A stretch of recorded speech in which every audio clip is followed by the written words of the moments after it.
A reading from the book of the prophet Isaiah. Hear me, O coastlands. Listen, O distant peoples. The Lord called me from birth. From my mother's wombs he gave me my name. He made me a sharp-edged sword and concealed me in the shadow of his arm. He made me a polished arrow. In his quiver he hid me.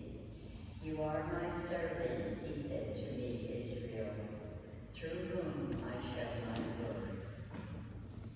Though I thought God is now my strength. It is too little, he says,